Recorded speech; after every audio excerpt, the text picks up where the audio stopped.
Hi friends, പുതിയൊരു വീഡിയോയിലേക്ക് എല്ലാവർക്കും സ്വാഗതം. അങ്ങനെ ഗോവർദ്ധൻ ബാലേന്ദ്രനെ വിളിച്ചിട്ട് വൈജയ്ക്ക് ആക്സിഡൻ്റ് ആയ വിവരം പറയുന്നുണ്ട്. അങ്ങനെ ആ ഒരു ടെൻഷനിൽ ഭയങ്കരമായിട്ട് ടെൻഷൻ അടിക്കുകയാണ് കേട്ടോ. കാര്യമൊക്കെ അങ്ങനെ പറഞ്ഞെങ്കിലും കൂടിയിട്ട് ആ ഒരു സമയത്ത് ഇറങ്ങി പോയി ഇങ്ങനെ ഒരു ആക്സിഡൻറ്റ് പെട്ടെന്ന് അറിയുമ്പോൾ ബാലേന്ദ്രന് വല്ലാത്തൊരു കുറ്റബോധം അങ്ങനെ തോന്നുന്നുണ്ട്. അതിനുശേഷം നേരെ തന്നെ ഹോസ്പിറ്റലിലേക്ക് ബാലേന്ദ്രൻ പോകുന്നുണ്ട്. അപ്പോൾ മനുവാണെന്നുണ്ടെങ്കിൽ വിളിച്ച് പറയുന്നുണ്ട് സൂക്ഷിച്ച് പോയാൽ മതി, കാരണം ബാലേന്ദ്രൻ്റെ ഹെൽത്ത് ഓക്കെ അല്ലല്ലോ.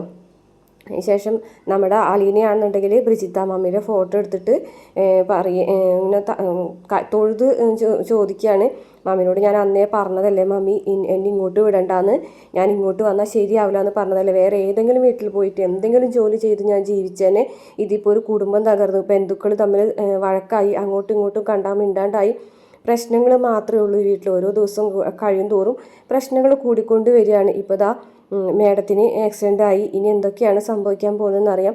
ആർക്കറിയാം, ഇതൊക്കെ ഞാൻ കാരണമാണ് സംഭവിച്ചുകൊണ്ടിരിക്കുന്നത്, ഞാൻ കാരണമാണ് ഇപ്പോൾ ഈ വീട്ടിൽ സമാധാനം നഷ്ടപ്പെട്ടത്, എനിക്ക് എന്തെങ്കിലും ഒരു വഴി പറഞ്ഞതാ മമ്മി എന്ന് പറഞ്ഞിട്ട് ഇങ്ങനെ കരഞ്ഞ് തൊഴുത് പ്രാർത്ഥിക്കുകയാണ്. എങ്ങനെയെങ്കിലും എനിക്ക് ഇവിടെ നിന്ന് പോകണം, ഞാൻ പോയി കഴിഞ്ഞിട്ടുണ്ടെങ്കിൽ ചിലപ്പോൾ ഈ കുടുംബത്തിലുള്ള പ്രശ്നങ്ങൾ പതുക്കെ മാറിയിരിക്കും, പക്ഷേ ഇവിടുന്ന് പോകാനായിട്ട് എന്നെ അച്ഛൻ അനുവദിക്കുന്നില്ല. പിന്നെ ഞാനിപ്പോൾ എന്ത് ചെയ്യും, എന്തെങ്കിലും ഒരു അടയാളം എനിക്ക് കാണിച്ചു താ മമ്മി, എനിക്ക് ഇവിടെ നിന്ന് പോകാനായിട്ടുള്ളതെന്നൊക്കെ പറയുന്നുണ്ട് കേട്ടോ ബ്രിജിത്ത മമ്മിനോട് അലീന. പിന്നീടാണെന്നുണ്ടെങ്കിൽ ബാലേന്ദ്രൻ ഹോസ്പിറ്റലിലേക്ക് ഹോസ്പിറ്റലിലേക്ക് എത്തുമ്പോൾ ശിവനാണെന്നുണ്ടെങ്കിൽ അത്ര നല്ല രീതിയിലൊന്നുമല്ല ബാലേന്ദ്രനോട് പെരുമാറുന്നത്, ഒരു മോശം അവസ്ഥയിൽ. കാരണം ബാലേന്ദ്രൻ കാരനാണ് ഈ ഒരു ആക്സിഡൻറ്റ് ഉണ്ടായത് എന്നുള്ള രീതിയിൽ തന്നെയാണ് കേട്ടോ ശിവൻ സംസാരിക്കുന്നത്. ബാലേന്ദ്രൻ നേരെ ഗോവർദ്ധൻ്റെ അടുത്തേക്ക് ചെല്ലുകയാണ്. എന്നിട്ട് എന്താണ് ഉണ്ടായതെന്നൊക്കെ ചോദിക്കുകയാണ്. ഉണ്ടായ കാര്യങ്ങളെന്ന് പറയുമ്പോൾ ഗോവർദ്ധൻ പറഞ്ഞു കൊടുക്കുകയാണ്, വൈജേച്ചി ഇങ്ങനെ വരുന്ന വഴിക്ക് കാർ ആക്സിഡൻ്റ് ആയി, കാർ കുത്തി പൊളിച്ചിട്ടാണ് വൈജേച്ചിനെ പുറത്തെടുത്തത് എന്നൊക്കെ പറഞ്ഞു കൊടുക്കുകയാണ്. അങ്ങനെയാണ് ഹോസ്പിറ്റലിലേക്ക് എത്തിച്ചത്.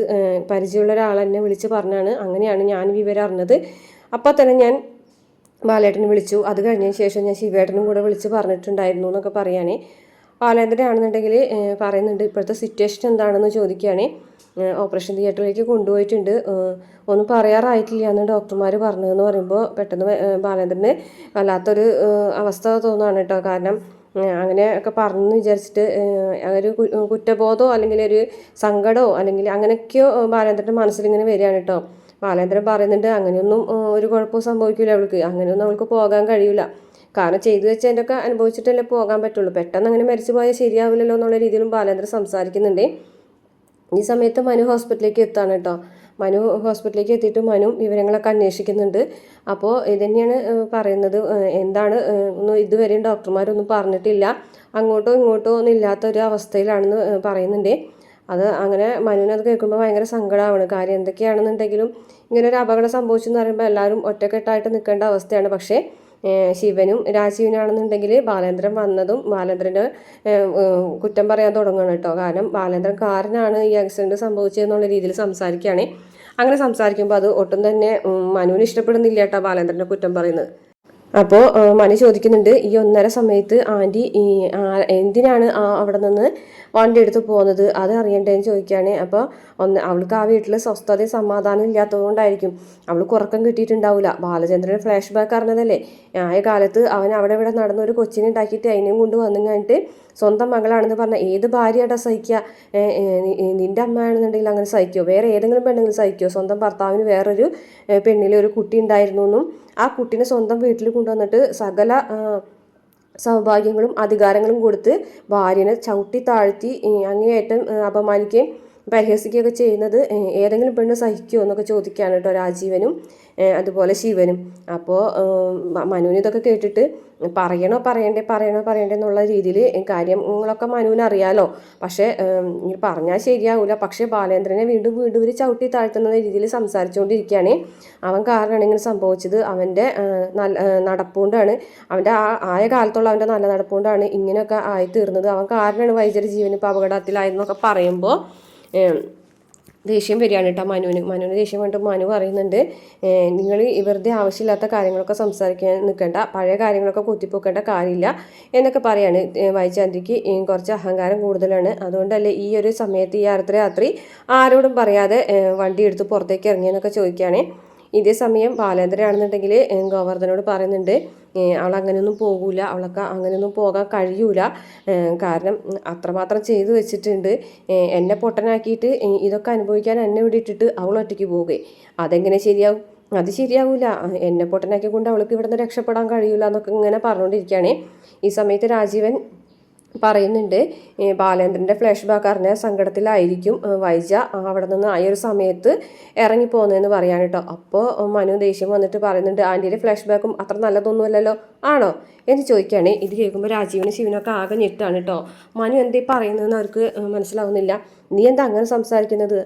അതാണ് ഞാൻ പറഞ്ഞത്, നിങ്ങൾ നന്നായിട്ടൊന്ന് ചിന്തിച്ച് നോക്ക്. ആൻറ്റിയുടെ ഫ്ലാഷ് ബാക്കും പറയുകയാണെന്നുണ്ടെങ്കിൽ ആൻറ്റി അങ്കിൾ ഇങ്ങനെയൊക്കെയല്ലേ, അങ്കിൾ ഇങ്ങനെയാണോ പെരുമാറുക?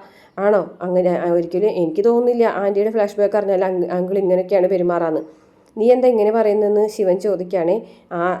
എനിക്കറിയാം കുറച്ച് കഥകളൊക്കെ, ആഗ്രയിലെ കഥകളൊക്കെ എന്നൊക്കെ പറയാണ് കേട്ടോ.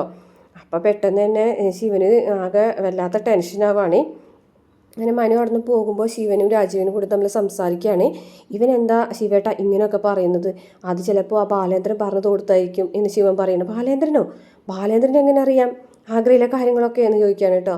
അപ്പോൾ അത് പിന്നെ അവനത് അറിഞ്ഞു എന്ന് എനിക്കൊരു സംശയമുണ്ട് രാജീവ. ശിവേട്ടൻ എന്തൊക്കെയാണ് പറയുന്നത് എന്ന് ചോദിക്കും. അതെ, ഞാനും ബാലേന്ദ്രനും കൂടിയിട്ട് അന്നൊരു കൂടിക്കാഴ്ച നടത്തിയല്ലോ. അന്നൊരു മീറ്റിംഗ് നടത്തിയപ്പോഴാണല്ലോ ബാലേന്ദ്രന് ഗൾഫിലൊരു പെണ്ണിനായിട്ട് പരിചയമുണ്ടെന്നൊക്കെ പറഞ്ഞതും അവളിലൊരു കൊച്ചുണ്ടായെന്ന് പറഞ്ഞതൊക്കെ. ആ സമയത്ത് അവൻ ഇടയ്ക്കിടയ്ക്ക് ആഗ്രയിലെ കാര്യം പറയുന്നുണ്ടായിരുന്നു. അപ്പോൾ രാജു ചോദിക്കും എന്ത് കാര്യമാണ് ആഗ്രയിൽ പറഞ്ഞതെന്ന് ചോദിക്കും. അവൻ ഇടയ്ക്കിടയ്ക്ക് പറയുന്നുണ്ടായിരുന്നു ആഗ്രയിൽ വെച്ചിട്ട് വൈജയന്തിക്ക് ഒരാളുമായിട്ട് അടുപ്പുണ്ടായിരുന്നു എന്നുള്ള രീതിയിലൊക്കെ അവൻ പല തവണ തന്നെ സംസാരിച്ചിരുന്നു. ഞാൻ അവനെ പറ്റി എന്തെങ്കിലും പറയാൻ പോകുമ്പോഴത്തേനും അവൻ ആഗ്രയിലെ കാര്യം എടുത്തിടും. അപ്പോൾ പിന്നെ എനിക്ക് ഒന്നും സംസാരിക്കാൻ പറ്റാത്ത അവസ്ഥയാവും. അങ്ങനെ അവൻ സംസാരിച്ചിട്ടുണ്ടായിരുന്നു. ആഗ്രയിൽ ഒരു പട്ടാളക്കാരനുമായിട്ട് വൈജയ്ക്ക് ബന്ധം ഉണ്ടായി എന്നുള്ള കാര്യം ഉറപ്പായിട്ടും ബാലേന്ദ്രൻ മനസ്സിലായിട്ടുണ്ട് എന്ന് എനിക്ക് തോന്നുന്നു എന്ന് പറയാണ് കേട്ടോ. അപ്പോൾ രാജീവനും ഇതുവരെ ഉണ്ടായിരുന്ന സംഭവങ്ങളൊക്കെ എടുത്ത് നോക്കുമ്പോൾ അത് ശരിയാണെന്ന് തോന്നുകയാണ് കേട്ടോ. അങ്ങനെ അറിഞ്ഞിട്ടുണ്ടാവോ ശിവേട്ട എന്ന് ചോദിക്കുകയാണെങ്കിൽ ആയിരിക്കും, ഉറപ്പായിട്ടും ആഗ്രയിലെ കാര്യം ബാലേന്ദ്രൻ അറിഞ്ഞിട്ടുണ്ടാവും. അതുകൊണ്ടാണ് അവൻ ഇപ്പോൾ വൈജിനോട് ഇങ്ങനെ പെരുമാറുന്നതെന്ന് എനിക്ക് തോന്നുന്നു. അവൻ വൈജിനോട് പ്രതികാരം ചെയ്യുകയാണെന്നാണ് എനിക്ക് തോന്നുന്നതെന്ന് ശിവൻ പറയാണ് കേട്ടോ. അപ്പോൾ രാജീവൻ പറയാം അങ്ങനെയാണെന്നുണ്ടെങ്കിൽ നമ്മൾക്ക് ഇനിയിപ്പോൾ ഒന്നും ചെയ്യാൻ പറ്റൂല. ആഗ്രയിലെ കാര്യം അറിഞ്ഞു എന്ന് വൈജി അറിഞ്ഞിട്ടുണ്ടെങ്കിൽ വൈജ പിന്നെ എന്താ ചെയ്യാന്ന് പറയാൻ പറ്റില്ല. കാരണം അവൾക്ക് ഈ വിവാഹം വേണ്ടാന്ന് നമ്മളോട് കാല് പിടിച്ച് പറഞ്ഞതല്ലേ. എന്നിട്ട് നമ്മൾ നിർബന്ധിച്ചിട്ടല്ലേ ബാലേന്ദ്രൻ വിവാഹം കഴിക്കാനായിട്ട് അവൾ സമ്മതിച്ചത്. ഇപ്പോൾ ബാലേന്ദ്രൻ തൻ്റെ പഴയ കഥകളൊക്കെ അറിഞ്ഞിട്ടുണ്ടെങ്കിൽ ഇനിയിപ്പോൾ അത് ബാലേന്ദ്രൻ തുറന്നു പറഞ്ഞത് കൊണ്ട് സ്വയം ഇല്ലാതാവാൻ ശ്രമിച്ചതാണോ എന്നൊക്കെ അവർക്ക് സംശയമാവാണ് കേട്ടോ. അപ്പോൾ ഒന്നും വ്യക്തമല്ല. വൈജിക്ക് ബോധം വരാതെ ഒന്നും നമുക്ക് പറയാൻ പറ്റൂല. എന്തായാലും നമുക്ക് ഗംഗേട്ടനോടും കൂടിയിട്ട് ഈ വക കാര്യങ്ങളൊക്കെ ചോദിച്ചതിന് ശേഷം കാര്യങ്ങൾ ചെയ്താൽ മതിയായിരുന്നു. ഇനിയിപ്പോൾ ബാലേന്ദ്രൻ കൂടിയിട്ട് സത്യങ്ങൾ അറിഞ്ഞിട്ടുണ്ടെങ്കിൽ എന്തായിരിക്കും അവസ്ഥ? അത് വൈജി അറിഞ്ഞിട്ടുണ്ടെങ്കിൽ വൈജിയുടെ പ്രതികരണം എന്തായിരിക്കും എന്നൊക്കെ ഇവരിങ്ങനെ സംശയം ചോദിക്കാൻ കേട്ടോ. ഇതേ സമയം ബാലേന്ദ്രനാണെന്നുണ്ടെങ്കിൽ ആകെ ടെൻഷൻ അടിച്ച് ഇങ്ങോട്ടും അങ്ങോട്ടും ഒക്കെ നടക്കുകയാണ്. ഇല്ല, അവൾക്ക് പോകാൻ പറ്റൂല, അവൾക്ക് അങ്ങനെ ഒറ്റയ്ക്ക് പോകാനൊന്നും പറ്റൂല. അവളെങ്ങനെ പോകാം? അവളെ ഇവിടെ കുറേ കാര്യങ്ങൾ ചെയ്തു വെച്ചിട്ടുണ്ട്. അവൾ ചെയ്തു വെച്ചിട്ടുള്ളതിൻ്റെ ഫലമൊന്നും അവൾ അനുഭവിക്കാതെ പോകാൻ പറ്റൂലല്ലോ. എന്നെ മാത്രം അത് അനുഭവിക്കാൻ വിട്ടിട്ട് അവളെങ്ങനെ ഒറ്റയ്ക്ക് പോകും എന്നൊക്കെ ഇങ്ങനെ ബാലേന്ദ്രൻ പറഞ്ഞുകൊണ്ടിരിക്കുകയാണ് കേട്ടോ. ഇതേ സമയം അലീനയാണെന്നുണ്ടെങ്കിൽ ആകെ ടെൻഷൻ അടിച്ച് കരഞ്ഞുകൊണ്ടിരിക്കുന്ന സമയത്ത് കൃഷ്ണമോള് വന്നിട്ട് കാര്യങ്ങളൊക്കെ ചോദിക്കുകയാണ്. അപ്പോൾ ആദ്യം നുണ പറയാനായിട്ട് ശ്രമിച്ചെങ്കിൽ കൂടിയിട്ട് കരഞ്ഞിരിക്കുന്നത് കണ്ടപ്പോൾ എന്തോ സംഭവിച്ചിട്ടുണ്ടെന്ന് മനസ്സിലാവും. അവസാനം കൃഷ്ണമോളോട് അലീന കാര്യങ്ങൾ പറയുകയാണ്. അങ്ങനെ കൃഷ്ണമോള് വേഗം തന്നെ ബാലേന്ദ്രൻ്റെ ഫോണിൽ വിളിച്ചിട്ട് വിവരങ്ങളൊക്കെ അന്വേഷിക്കുന്നുണ്ട്. ഇത്രയാണ് ഇന്നത്തെ എപ്പിസോഡിലെ പ്രധാന വിശേഷങ്ങൾ. അപ്പോൾ വീഡിയോ ഇഷ്ടപ്പെട്ട മറക്കാതെ ചാനൽ സബ്സ്ക്രൈബ് ചെയ്ത് സപ്പോർട്ട് ചെയ്യണേ.